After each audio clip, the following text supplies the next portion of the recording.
Oh non, Lily! Oh là là! Mais qu'est-ce qui s'est passé? Il n'y a plus de caravane ici. Salut à tous, j'espère que vous allez bien. Je voulais faire cette petite vidéo pour parler d'un sujet qui est, je trouve, très intéressant, c'est quel véhicule choisir.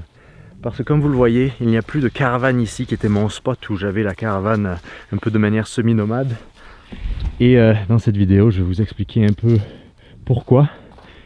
Et avant de commencer, relié à ça, je voulais vous dire qu'il reste moins d'un mois pour soutenir le projet. J'ai besoin de vous, j'ai pas peur de demander parce que je suis très fier de ce projet. J'ai très hâte de vous le partager, de la première BD sur la vie en van, sur le voyage, sur le nomadisme, qui est un projet ce qui est incroyable pour moi et que j'ai besoin de votre soutien. Il reste encore pas mal de pré-vente à faire pour que le projet existe. Et c'est une durée limitée parce que je fais ça avec Ulule. Ulule, c'est une plateforme de socio-financement qui permet de faire exister des projets, mais que si on rentre dans le nombre de préventes qui est noté sur la page. Donc vous allez voir, je ne sais pas combien il reste de préventes à faire, mais j'ai besoin de vraiment, si vous le pouvez, si vous aimez les ouvrages de ma vie en van, vous n'allez pas être déçus parce que cette BD, c'est un peu l'aboutissement de toutes ces années de vie en van, et c'est surtout un roman graphique, un style qui est, je trouve, extraordinaire, qui mixe beaucoup d'art et que j'ai très hâte de vous partager, et donc j'espère que vous allez être au rendez-vous. Le lien est dans la description. Donc c'est tout pour les annonces et passons à la vidéo.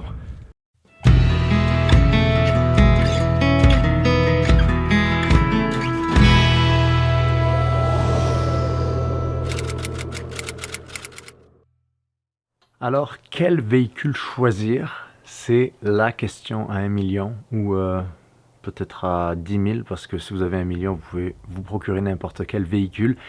Mais la beauté du nomadisme est que tout le monde peut y accéder à sa manière, avec ses propres moyens. Cela dit, il existe différents types de véhicules et ils ont tous leurs avantages et leurs inconvénients.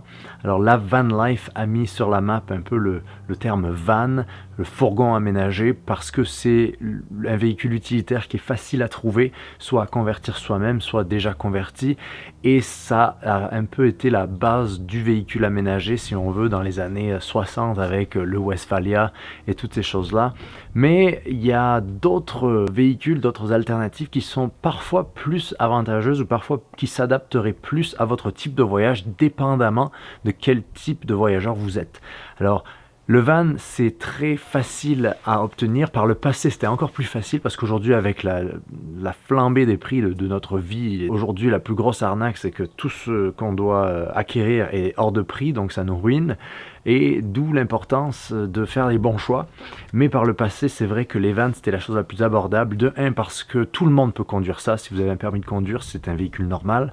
Et de 2, vous pouviez juste vous faire passer très facilement pour un voyageur nomade n'importe où, et c'est encore le cas, parce que dans certains pays, dans certaines régions, il y a des désignations pour certains types de véhicules. Alors moi, vous le savez, si vous me suivez, je ne suis pas du tout du genre à essayer d'être furtif, parce que justement, moi, si j'ai à me cacher, après bientôt, ça fait depuis 2015-2016, donc ça fait bientôt 10 ans de van life, et de nomadisme de différents types à travers différents pays, différents continents. Aujourd'hui, j'en suis arrivé à un point dans la vie où j'ai pas envie de me cacher pour vivre. Donc pour moi, l'accès à des endroits supposément touristiques où il faut aller, qui sont bondés, pour moi ça ajoute plus de risques. Donc je vois pas pourquoi je prendrais ce risque-là, d'autant plus de me faire interdire le spot. Uh-huh. You have a permit? Oh no, I was told by my friends that there was no permit needed. You do need a backcountry permit. La van life, c'est pas... Il faut pas aller dans ce mode de vie pour se sentir encore plus aliéné, parce qu'on va l'être de toute façon quand on est nomade, même si c'est l'essence même de notre humanité. Donc c'est quand même important de faire ce choix-là. Pour d'autres personnes, c'est très important d'être furtif, et encore plus de passer sous des barres de hauteur, de se stationner n'importe où. C'est rassurant aussi pour beaucoup de personnes de pouvoir conduire un petit véhicule. Donc c'est sûr que le van, ça s'adapte à beaucoup plus de personnes que les autres types de véhicules nomades. Au long terme, pour moi en tout cas, le van n'est pas nécessairement la chose la plus durable si on veut y vivre à temps plein.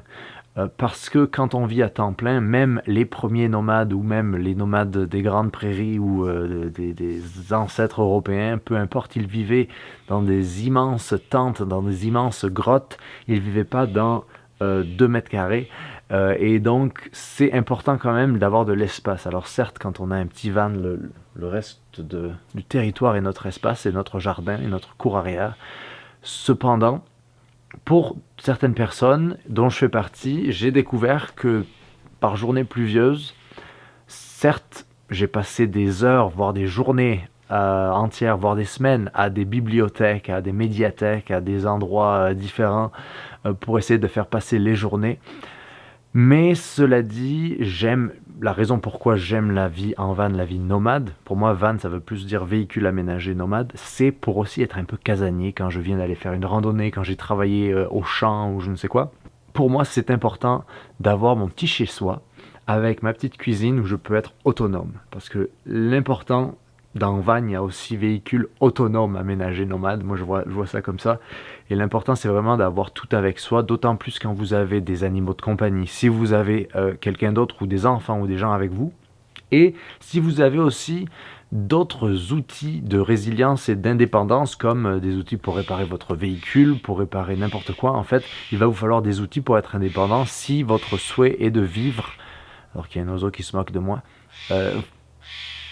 et si votre souhait est de vivre un peu plus en autonomie. Pour d'autres personnes, la vie en van, c'est un synonyme de vie urbaine, donc ils sont très contents avec leur van, et je crois que d'une certaine manière, c'est durable jusqu'au point où vous avez besoin des autres. Donc si vous vivez en ville, si vous avez accès à des mécaniciens, si voilà, toutes ces choses-là sont préférables pour vous, si vous êtes rassuré par le fait de vivre de cette manière-là. Aujourd'hui, la vie en van est devenue assez dispendieuse à l'achat de votre véhicule. Après, si vous la vivez simplement et de manière intelligente, qui est la raison principale d'une vie plus simple en van ou en tiny house ou quoi, ça reste abordable. Cela dit, l'accès est l'obstacle premier, et d'autant plus aujourd'hui avec la flambée du coût de la vie et des modes, donc des phénomènes de mode avec ces véhicules que tout le monde voit sur les réseaux sociaux et donc tout le monde le veut et c'est un effet de demande, offre et demande. Bien sûr, vous pouvez convertir n'importe quel véhicule en véhicule aménagé nomade. Alors il y a plein d'exemples, je vais en oublier, mais il y a l'ami Johan Joatsu qui lui vit dans un Kangoo. Il y a Kangoo Van qui a changé mais qui était dans un Kangoo aussi.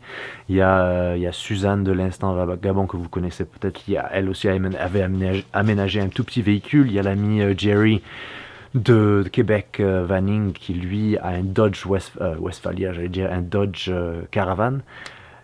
Et tout ça, c'est des véhicules qui sont à la base des véhicules utilitaires de petite taille et on peut vivre dedans si on est intelligent, si on vit avec les saisons, etc. C'est jamais vraiment évident de faire ça. Maintenant, j'ai pris le coup. Je ferme ici. Je ferme. Je me mets cosy.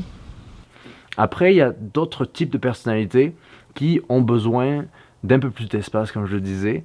Et c'est pas que, par exemple, dans mon cas, c'est pas nécessairement que je veux avoir plus de confort, c'est plus que je veux avoir une forme d'autonomie et surtout, j'ai vécu assez dans des petits endroits et été un peu miséreux dans le froid ou des choses comme ça, que je sais que la vie en van, c'est pas fait pour être misérable, miséreux, pour être triste et pour sa santé mentale, c'est très important d'en prendre soin, d'autant plus quand on est nomade, quand on n'a pas de chez soi, ça peut paraître très précaire comme vie, d'où l'intérêt de certains véhicules un peu plus gros.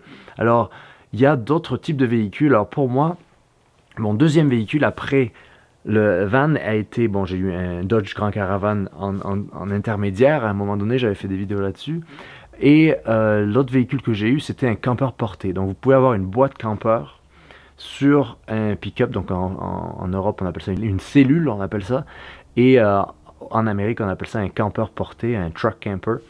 Et ces véhicules sont très intéressants parce que c'est une boîte, donc il n'y a pas d'assurance à avoir sur cet aménagement-là. Vous allez avoir juste votre camion, votre pick-up. Vous pouvez accéder à des endroits 4x4 de manière un peu plus facile. Et aussi, vous pouvez enlever cette boîte-là dans l'optique de si vous voulez utiliser votre véhicule indépendant de votre boîte campeur. Et ça, c'est très intéressant à avoir. Et d'ailleurs, ma boîte campeur, les gens qui l'ont acheté, c'est Pierre et Clarisse qui ont une chaîne YouTube aussi et qui ont amené cette boîte campeur partout en Amérique latine, enfin en Amérique centrale. Et d'ailleurs, ils reviennent au Québec bientôt et je dois aller voir. Salut si vous regardez la vidéo. Et ce genre de véhicule-là, c'est à mes yeux le meilleur pour une vie encore compacte. C'est-à-dire que vous avez pas, c'est facile à reculer, à manœuvrer, à amener partout et à passer partout. Mais ça reste que vous avez un véhicule en plus qui est 4x4 et surtout qui peut, pour moi, j'ai commencé à acheter des pick-up dans l'optique d'une terre de transporter du bois, des charges, des matériaux de construction, peu importe quoi en fait, d'avoir un véhicule utilitaire. Bien sûr, on peut avoir ça avec son van aussi, mais j'aime la hauteur que offre un pick-up. Et finalement, reste l'autre option qui est de transporter, de remorquer une maison, j'allais dire un véhicule, une maison sur roue, comme une caravane, une mini-maison ou des choses comme ça. Alors j'ai déjà parlé des tiny house, des mini-maisons qui sont un truc à part. Pour moi, je les vois pas comme un véhicule nomade, peut-être semi-nomade, parce qu'une mini-maison, ça se transporte pas facilement. Quand on dit mini-maison, je veux bien dire les tiny house qu'on voit sur les réseaux sociaux. J'ai l'expérience d'en avoir eu une et c'est pas quelque chose avec quoi vous allez bouger tous les jours ou c'est pas nécessairement fonctionnel pour cet aspect-là.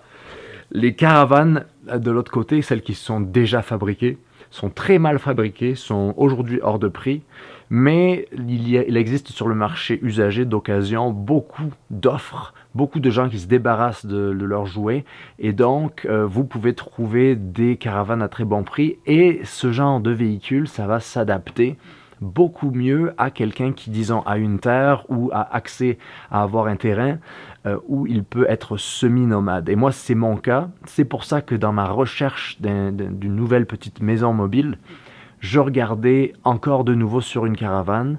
Et ultimement, mais je pense pas que ce sera cette année, ce serait vraiment de se faire, pourquoi pas, hein, peut-être ça va l'être, je ne sais pas, mais j'achète un peu la facilité en achetant quelque chose qui est déjà prêt, même si je déteste comment les caravanes sont faites. Les manufacturiers de caravanes sont vraiment, mais coupent les coûts partout. Et c'est très difficile, il n'y a que certaines marques qui construisent très très bien, qui utilisent vraiment des bons matériaux et qui font les choses bien. L'autre option, c'est de se construire soi-même sur une remorque utilitaire, donc sur une remorque cargo, on appelle ça, de se faire son propre fourgon aménagé, sa propre maison aménagée en isolant bien, en ajoutant des fenêtres et en faisant un système où vous pouvez être 4 saisons, où vous pouvez avoir accès à tout très facilement et surtout avoir voilà, quelque chose qui est à vous et que c'est vous qui savez comment réparer les choses, comment il faut. Moi, c'est ça un peu le but idéal.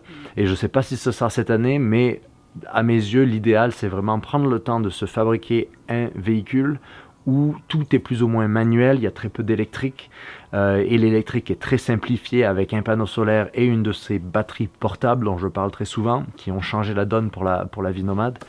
Et c'est tout, quoi. Et avoir un très bon réservoir d'eau à l'intérieur, un poêle à bois, chauffage au diesel pour faire redondance. Voilà, c'est aussi simple que ça, et vous fabriquez votre lit sur plateforme ou quoi, et une petite cuisine, et c'est tout. Et sur des remorques utilitaires, donc de construction, vous pouvez très facilement en trouver pour moins cher qu'une caravane qui serait aménagée pauvrement. Aujourd'hui, il y a des caravanes qui sont beaucoup mieux faites, et je ne sais pas encore vers quoi moi je vais m'en aller. Mais ce que j'aime bien finalement, c'est que la vie nomade, elle est à soi en fait. Moi, quand je suis parti, le sujet de la BD, donc, dont je vous parle très souvent parce qu'on a besoin encore de plus de personnes pour faire exister ce projet, et il ne reste plus qu'un mois, moins d'un mois je pense, pour se joindre à ce projet, donc j'ai besoin de vous. Mais pourquoi quand j'ai fait ce voyage-là, c'est là où j'ai commencé à comprendre que j'avais la Flowmobile qui était mon premier van aménagé. Et j'ai réalisé qu'il y avait plein d'autres manières de voyager. Et c'est à ce moment-là où j'ai eu la petite étincelle de peut-être avoir un camion avec soit une boîte portée, soit une caravane. C'est vraiment l'idéal pour ma situation, dans le sens où moi je veux avoir tous mes outils pour réparer, construire, travailler, récolter ma nourriture, toutes ces choses-là. Et pour moi, les outils sont des investissements, ce ne sont pas des possessions matérielles, mais enfin, ce en sont, mais ce n'est pas un attachement sentimental que j'ai à ces outils, c'est plus un attachement de résilience et dans une optique d'autonomie ou en tout cas d'une forme d'autosuffisance pour ce que je sais faire et pour ce que je peux apprendre à faire. C'est très émancipateur d'avoir avec soi des outils qui permettent de faire à peu près tout, à part des choses très complexes comme changer un engin, j'allais dire, changer un moteur ou des choses beaucoup plus complexes où là vous allez aller au garage. Mais il y a un éventail de problèmes que vous pouvez avoir et qui sont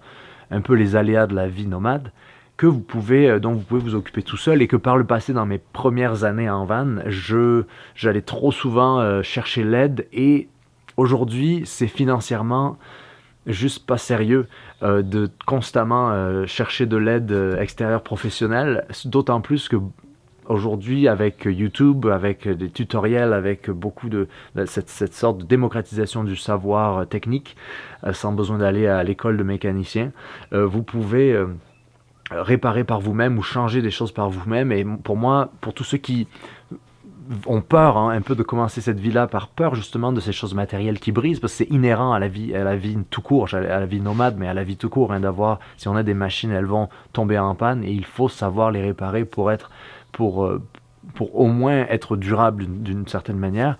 Et au début, je ne savais rien faire. Ça a commencé vraiment par faire mes changements d'huile, ensuite faire la rotation des pneus ou changer un pneu, ensuite des choses un peu plus complexes, à changer des durées, des tuyaux, des choses comme ça. Et ensuite avec la partie véhicule, aménager, comprendre comment un système 12 volts, un système solaire fonctionne, c'est très simple, comprendre comment avoir de l'eau. Et aujourd'hui, avec tous les matériaux qu'on a, toutes les alternatives qu'on a, c'est très très simple de garder les choses à la fois simples ou de réparer les choses quand on le peut. Et d'où, je dirais, l'aspect très... Enfin, je pense que la vie nomade est aujourd'hui beaucoup plus accessible qu'elle n'a jamais été, hormis l'accès à un véhicule, et c'est là où il faut être un peu intelligent, dans le sens il faut faire des bonnes recherches, et parfois un van ça peut sembler comme très facile, mais si par exemple j'ai une amie qui a un van Sprinter qu'elle a acheté durant la crise des concessionnaires qui tout a monté, tout a grimpé, et elle pensait qu'elle faisait une affaire, elle a acheté un Sprinter pas aménagé, qu'elle a aménagé elle-même, et qui a coûté en tout dans les 90 000 à revendre. Ça va être très très difficile, et le but de la vie en van, tout comme le but de la vie en tiny house, d'une vie proche de la terre ou d'une vie semi-nomade ou peu importe, le but c'est justement de limiter ses dépenses pour accéder à cette forme de liberté et être indépendant du travail de 9 à 5, 24 heures, enfin 24 heures sur 24, d'avoir juste son travail à temps plein et d'être tenu dans une vie de confort inconfortable, comme moi je l'appelle souvent dans mes livres et tout ça. Donc, je voulais faire cette vidéo un peu pour simplifier les choses et aussi vous dire que moi, et vous partagez mon expérience, avoir eu tant de véhicules différents sur différents continents, je pense que tout ce qu'il vous faut, c'est juste de l'expérience, et il faut commencer par la chose qui vous appelle. Le plus important, c'est vraiment de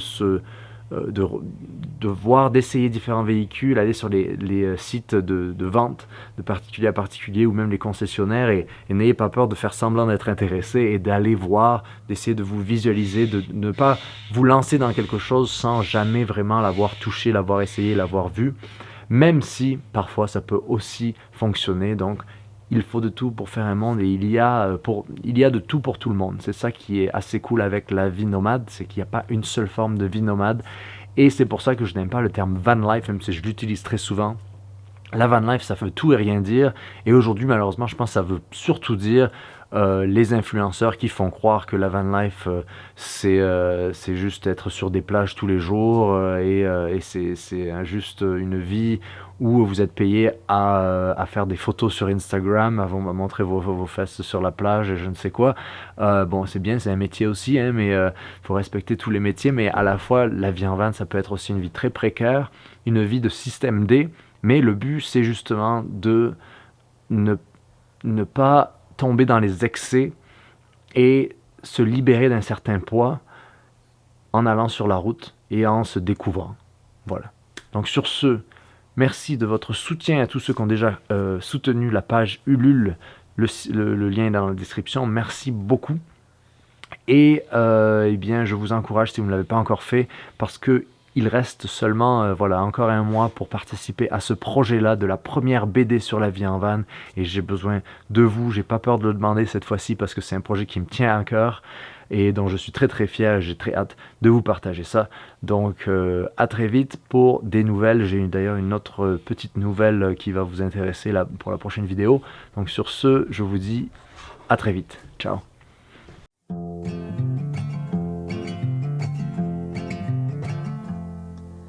Tu m'as amené dans tant de forêts, parmi le chemin, sous des ciels étoilés. Tu m'as apporté des paysages d'or et tu m'as appris à vivre simplement. Oh, dans mon campeur, oh que je suis bien, je suis mon chemin et tu suis le tien. Oh, dans mon campeur, oh que je suis bien, je suis mon chemin et tu suis le tien. Nous avons vécu dans toutes les rues, bordées d'arbres verts, de prairies et de lumière, le long de grands lacs, de petites rivières, de grandes montagnes dont je me souviens. Oh, dans mon campeur, oh que je suis bien, je suis mon chemin et tu suis le tien. Ce n'est qu'un moment à l'échelle de l'univers, mais ce sont 3 ans qui n'ont pas manqué d'air. Parfois il est temps de se dire au revoir, que d'autres aventures soient vécues encore, d'autres voyageurs et dans d'autres contrées. Oh, dans mon campeur, vivre des choses vraies. Oh, dans mon campeur, vivre des choses vraies. Oh, dans mon campeur, oh que je suis bien, je suis mon chemin et tu suis le tien. Je suis mon chemin et tu suis le tien.